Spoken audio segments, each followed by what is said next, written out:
बिस्मिल्लाहिर्रहमानिर्रहीम। नाज़रीन अस्सलाम वालेकुम रहमतुल्लाहि व बरकातुहू। नाज़रीन, हाई ब्लड प्रेशर हमारा बहुत ही बड़ा कौमी मसला बन चुका है। हमारा लाइफस्टाइल बहुत ही पुअर है, हमारा खाने पीना बहुत ही पुअर है।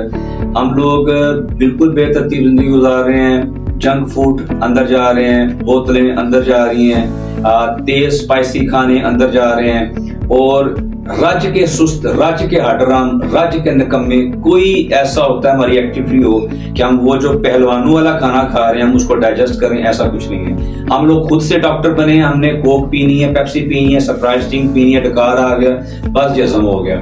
इन रिजल्ट हमारा ब्लड प्रेशर हाई होता है। बॉडी अब उसको फ्लश आउट करने के लिए कोशिश करती है, एक डाइजेस्टिव सिस्टम अंदर हमारा स्टार्ट होना होता है। अब जब हम ये सारा कुछ करके बैठ जाते हैं, बॉडी के लिए परेशानी बन जाती है। मैं कहता हूँ कि शुक्र करें कि हमारे मैदे के अंदर हाथ नहीं होता, वरना वो हाथ बाहर निकाल के मुंह पे थप्पड़ मारा करे कि तू इंसान का बच्चा बनिए, क्या क्या अंदर डालता जा रहा है। लेकिन उसका कर्म है रब का कि वो हमारे अंदर ऐसा उसने एक रिकवरी सिस्टम रखा हुआ कि उसको मैनेज कर देता है। लेकिन जब हम खीर कर देते हैं ना, तो फिर हमें हाई ब्लड प्रेशर का प्रॉब्लम हो जाता है। वेन्स हमारी तंग होना शुरू हो जाती हैं और वो जब फ्लो नहीं होता खून का, हम फिर उसमें बड़े परेशान होते हैं और बाज़ औक़ात हार्ट अटैक भी हो जाता है। यही कोलेस्ट्रॉल, यही हमारा जो LDL है, जब हमारे दिमाग की तरफ जाता है या ट्राइग्लिसराइड्स हमारे दिमाग की तरफ जाती हैं तो हमें फालिज हो जाता है, स्ट्रोक हो जाता है। यही किडनी की तरफ जाए, किडनी फेल।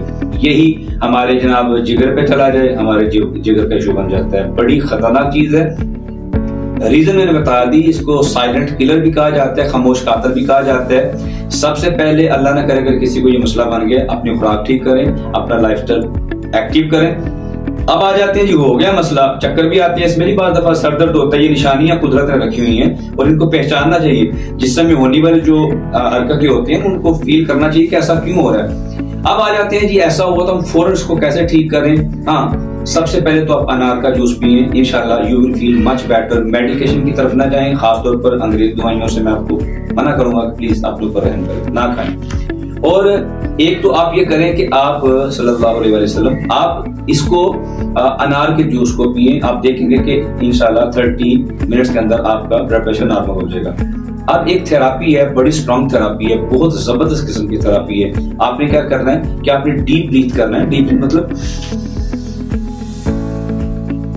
सांस अपने अंदर रोक के रखना है, जितनी देर आप रोक सकते हैं। ये नहीं करना है, आपने इसको रोकना है अंदर। आपकी बॉडी के अंदर ऑक्सीजन का फ्लो बढ़ेगा। बात समझ रहे हैं? जो जहां पे ऑक्सीजन नहीं जा रहा था और ब्लड प्रेशर आपका हाई हो गया, वहां पे ये जाएगा, आप फौरी उसका असर महसूस करेंगे। आपने कम से कम इसको 2-3 मिनट करना है डेली। ये तो आदत बना लेना।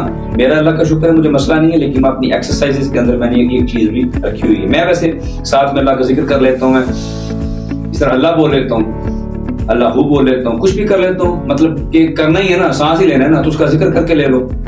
तो आप जैसे आपको आसानी हो ऐसे आप कर सकते हैं। आप किसी मजहब से हैं, किसी रिलीजन से हैं, किसी आप अकीदे से हैं, आप जैसे आपको बेहतर लगे आप डीप ब्रीथ करें और इसको रोके रखें और आहिस्ता आहिस्ता इसको रिलीज करें। आप देखेंगे कि आपको फौरी फायदा होगा।